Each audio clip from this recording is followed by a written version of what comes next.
남자들이 이별 후에 더 힘들어하는 이유가 이건 것 같아요. 여자들은 자기 구성원들을 되게 잘 챙기는 경향이 있어요. 가족들이나 뭐 친구들이나 굉장히 신경을 많이 써요. 근데 남자들은 한번 연애에 빠져들게 되면은 그 주변에 있는 사람들에게 신경을 잘 안 쓰거든요. 지금 이제 헤어진 지가 꽤 됐는데 5개월이 넘었습니다. 5개월이 넘었죠. 오늘이 1월 15일이니까 5개월하고도 거의 반이 돼가는 것 같아요. 시간이 굉장히 빨리 가고 있다는 생각이 드는데 아직도 보고 싶은 감정이 들기도 해요. 들기도 했는데 이 보고 싶다는 감정이 드는 때가 있어요.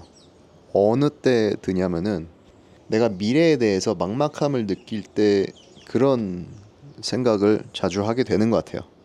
뭐냐면은 내가 연애를 한다는 것은 안전한 장소가 있다는 거잖아요. 그 안전한 장소, 그게 그리워서 그 안전한 느낌, 누군가가 나를 지원해주고 보조해준다는 느낌, 그런 느낌 때문에 그래서 내가 그 안전할 수 있는 장소를 그리워하는 건지 아니면 정말로 그녀를 그리워하는 건지 그게 헷갈릴 때가 조금 있는 것 같아요. 이 미래의 막막함을 해결하기 위해서 그 사람을 다시 찾게 되고 그런 장소에 다시 들어가고 싶어하는 그런 경향이 있는 것 같아요. 안전한 느낌을 느낄 수 있고 사랑받는 느낌을 느낄 수 있으니까 그 익숙함이 정말 그리워서 다시 그녀를 생각하게 되는 건 아닐까 이런 생각이 드네요. 그리고 저 같은 경우는 제 가족이 완전하지 못한 가족이에요. 이혼 가정이고 그리고 저는 여동생이랑도 사이가 좋질 않아요. 그렇게 서먹서먹해요. 제가 혼자 한국을 떠난 지 지금 18년 정도 됐거든요. 이 18년이라는 기간 동안 여동생이나 뭐 가족들이랑 이렇게 깊게 대화할 그런 경험조차 없었고 기회조차 없었죠. 그래서 그런지 몰라도 항상 연애를 할 때 정말 따뜻한 가정이 있는 여자를 찾아서 항상 이렇게 연애를 해왔던 것 같아요. 그래서 이번 이별이 각별히 힘든 것도 그 아름다운 가족들을 잃었다는 것에 대해서 굉장히 아픈 감정이 드는 것 같아요. 내가 정말 좋은 사람이고 좋은 남자고 좋은 남자친구였다면은 이거를 뭐 sense of belonging이라 그러죠. 어느 집단에 속해 있다는 그런 느낌 그리고 그런 익숙함을 다시 느끼고 싶어 하는 것 같아요. 이 한 가족의 일부분이 된다는 것, 그죠?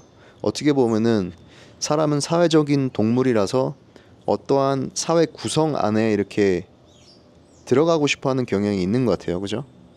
그리고 그런 사회 구성원들이 내 주변에 없다면은 그런 서포트 시스템들이 없다면은 막막함을 느끼고 절망감을 느끼고 그 구성원들을 찾기 위해서 이렇게 노력을 하죠. 그래서 어찌 보면은 내가 그녀를 그리워한다는 것은 사회 구성원, 그러니까 그 구성원들을 다시 찾기 위해서 갈망하는 그런 좀 인간적인 그리고 동물적인 좀 감각이 아닐까 이런 생각도 하게 된 것 같아요. 내가 정말 그녀를 그리워하는 것일까 아니면은 가족들이 정말 그리워서 내가 어느 집단에 속해 있다는 게 그리워서 내가 이렇게 그 사람을 다시 찾게 되는 걸까 이런 생각을 하게 되더라고요. 내가 연애를 안 하고도 정말 완전한 사람으로서 느낄 수 있기 위해서는 어떤 방법을 취해야 되고 어떤 방식을 취해야 될까 이런 생각을 해봤는데 내 주변 사람들한테 잘하는 거, 내 주변의 서포트 시스템을 이렇게 만드는 게 가장 중요한 게 아닐까 생각이 들어요. 연애를 하지 않고도 내가 집단에 속해 있다는 그런 느낌을 들 수 있기 위해서 많은 노력을 해야 될 거고 친구들도 만들고 가족들한테 더 잘해주고 내 주변 사람들에게 정말 도움이 될 수 있는 사람이 되는 것 그리고 나만의 이런 집단을 만드는 게 정말 중요한 것 같아요. 그죠? 사람은 사회적인 동물이기 때문에 그죠? 남자들이 이별 후에 더 힘들어하는 이유가 이건 것 같아요. 여자들은 자기 구성원들을 되게 잘 챙기는 경향이 있어요. 가족들이나 뭐 친구들이나 굉장히 신경을 많이 써요. 근데 남자들은 한번 연애에 빠져들게 되면은 그 주변에 있는 사람들에게 신경을 잘 안 쓰거든요. 주변에 있는 사람들에게 신경을 잘 안 쓰고 소홀히 하게 돼요. 결국에 이별 후에 어떻게 되죠? 이 구성원들이 내 주변에 없으니까 내가 소홀히 한 사람들, 그런 사람들밖에 없으니까 서포트를 많이 못 받죠. 이별 후에. 그리고 굉장히 좀 내가 내 자신을 잃는다는 그런 생각이 좀 들게 되는 것 같아요. 정말 나 혼자인 것 같고 이 세상에. 그리고 혼자 있는 게 두렵다는 생각도 하게 된 것 같아요. 몇 번. 사실 많이 하고 있어요. 제가 헤어지기 전에는 혼자라는 생각을 많이 안 해본 것 같아요. 그리고 혼자였어도 두렵지 않았던 것 같아. 왜냐하면 항상 나는 기댈 사람이 있으니까. 전화를 하면 전화를 받을 거고 문자를 하면 문자를 받을 거니까.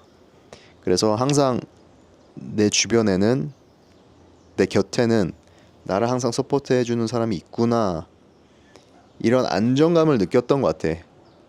내가 혼자 시간을 보내도. 하지만 연애를 하지 않을 때는, 우리가 정말 혼자일 때는, 특히 가족 구성원들이 주변에 없는 사람들, 그리고 나만의 집단이 없는 사람들은 헤어진 이후에 굉장히 많은 상실감을 느낀단 말이에요. 그녀에게 돌아가는 것이 그 느낌을 다시 느낄 수 있는 유일한 방법이다라고 생각하고 쫓게 되는 거지. 계속 쫓게 돼요. 사과하고 빌고 다시 받아달라고 호소하는 게 그런 이유에서 나오는 것 같다라는 생각을 해보게 된 거죠. 제가 몇 주 전에 평온함을 느끼게 된 계기가 있어요. 제가 여기 콜롬비아에 있는 깔리라는 도시를 갔어요. 여기가 살사의 고장이다 해서, 여기 남미에서 굉장히 유명한 도시인데 좀 위험하기도 해요. 사람들이 좀 꺼리기도 하는 도시예요. 어쨌든 제가 여기 메데진에서 비행기를 타고 깔리로 갔습니다. 깔리로 가서 정말 생판 모르는 사람들을 만났어요. 인터넷으로 나 여기 깔리 간다 해서 사람들과 만났어. 제가 여기 인스타그램 계정이 있는데 콜롬비아에 관한 얘기를 해요. 여기 콜롬비아 사람들이 많이 팔로우를 해주세요. 제가 팔로워가 틱톡에도 5만에서 6만 정도 있고, 그 다음에 인스타그램에도 거의 15,000이 다 돼가는 그런 계정을 만들었는데, 그 계정을 통해서 제가 깔리에서 사람들을 많이 만났어요. 많이 만났고 거기서 살사의 고장이니까 살사도 좀 배우고 추고, 그 다음에 사람들에게 굉장히 환영받는 느낌을 들었거든요. 그래서 지금 말하면서도 좀 긍정적인 기운이 올라오는 것 같아. 내가 조금 아침에 좀 다운됐었거든. 일단 그 집단에서 환영을 받는다는 것, 그리고 그 집단에 속해 있다는 그런 느낌을 받으니까 마음이 정말 나아지더라고요. 그래서 처음으로 몇 달 만에 숨통이 트인다, 나도 괜찮아질 수 있겠구나 라는 생각을 하게 되더라고요. 정말 내 무드가 긍정적으로 바뀌었어요. 그 후에 다시 희망을 찾은 것 같아. 그래서 내가 왜 그런 느낌을 느꼈나 라고 생각을 해봤을 때, 이 어떠한 사람의 집단, 어떠한 집단에 속해 있다는 느낌을 받았을 때, 그리고 내가 환영받는다는 느낌을 받았을 때, 그리고 내가 사람들에게 사랑을 받는다는 그리고 서포트를 받는다는 느낌을 받았을 때 가장 기분이 좋더라고요. 희망이 생기더라고요. 나도 굳이 여자친구가 없어도 이런 느낌을 느낄 수 있구나 라는 생각을 좀 들게 되었어요. 어떻게 보면은 이 춤이라는 자체가, 어떻게 아프리카 부족 같은 데 보면은 막 춤추고 사람들끼리 모여서 이렇게 파티는 아니죠, 의식 같은 거 치르고 하는 거 보면은, 어떻게 보면은 그게 좀 원초적인 걸지도 몰라도, 우리가 사람들을 만나서 이런 집단에서 같이 즐거움을 나누고 춤을 추고, 그리고 이 삶을 축복하는 것에 대해서, 그런 게 좀 우리 현대 사회를 살아가는 사람들에게 좀 필요하지 않나, 이런 생각을 했습니다.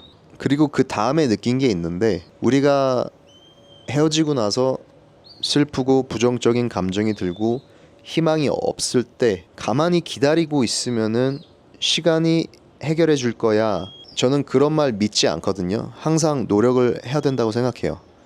그래서 특히 남자들 같은 경우는 이런 말이 있죠. Nobody is coming to save you. 누가 나를 와서 구해줄 사람 없습니다. 특히 남자는 우리는 백기사 이런 것들이 없어요. 마냥 기다리고만 있으면은 이런 감정, 이런 부정적인 감정에서 나를 끌어올려줄 사람이 없다는 거예요. 끌어올려줄 사람은 오지 않습니다. 아무리 기다려도 우리가 스스로 노력을 해야 돼요. 이런 부정적인 감정을 타파할 수 있을 정도로 좀 스마트한 프로토콜을 만들어서, 예를 들어서 사람을 더 만나서 좀 집단의 감정을 느낄 수 있도록 노력을 한다든지, 이런 소속감을 느끼기 위해서 노력을 한다든지, 좀 진취적인 것들을 할 수 있기 위해서 힘은 들지만, 물론 부정적인 감정들 때문에 힘이 많이 없을 거예요. 하지만 좀 이걸 억지로라도 조금씩 진취적인 것을 해야 된다. 일기를 쓰거나, 이 일기를 쓴다는 게 단순히 그냥 자기 머리에 있는 것을 끄집어내서 여기 종이에 올려놓는 게 아니에요. 글을 쓰는 자체의 행위가, 제가 10월 달부터 계속 이렇게 일기를 쓰기 시작했는데, 군대에서도 많이 썼거든요. 근데 이 글 쓰는 자체가 글을 쓰면서 나에 대한 이해를 더 하게 되거든요. 저 일기 정말 많이 썼어요. 정말 힘들 때. 그런 행위를 한다든지, 어떠한 정말 프로토콜을 만들어서 나는 잠을 정말 잘 잘 거야. 나는 카페인이나 알코올을 내 삶에서 끊어낼 거야. 잠시나마 이 아픔을 이겨내기 위해서. 왜냐하면은 우리 육체가 건강하고 그다음에 이 뇌가 건강해야지 이 이별이라는 감정, 그리고 좀 어두운 감정들을 이겨낼 수 있거든요. 일단 육체가 건강해야 돼요. 육체가 건강하면은 정신도 건강해질 수밖에 없다. 아니면 적어도 그런 파운데이션이 만들어질 수가 있거든요. 우리 스스로를 케어를 많이 해야 돼요. 특히 이별했을 때는 죄책감도 들고, 그리고 자기 혐오가 막 생긴단 말이야. 그 자기 혐오를 좀 이겨내고 나를 정말 내 베스트 프렌드 대하듯이 해줘야 돼요. 먹여주고 꾸며주고 케어해주고, 아침에 일어나 샤워하고 운동하고, 그 다음에 오메가3를 먹든 뭐 크레아틴을 먹든 여러 가지 막 케어를 해줘야 돼요. 정말로 나 자신을 정말 사랑해야 되고, 정말 사랑하는 사람처럼 케어를 해주고 아껴줘라. 제가 다시 말하지만 Nobody's coming to save you. 어떤 누구도 우리를 구하러 오지 않습니다. 우리 스스로 이겨내야 돼요. 그래서 이 주제에 대해서 얘기를 좀 다음 영상에서 해볼까 하고, 그리고 죄책감이라는 그런 감정에 대해서도 얘기를 한번 해보고 싶어요. 제가 헤어진 이후로 죄책감이라는 것 때문에 정말 식음을 전폐하고 인생을 멈췄어요. 한 3-4달 동안 정말 인생을 살지 않았어요. 그 죄책감을 느끼시는 분들을 위해서 영상을 좀 만들어 볼까 합니다. 그리고 또 이런 주제에 대해서 Nobody's coming to save you. 어떤 누구도 우리를 구하러 오지 않는다. 그거에 대해서도 영상을 만들어 보겠습니다.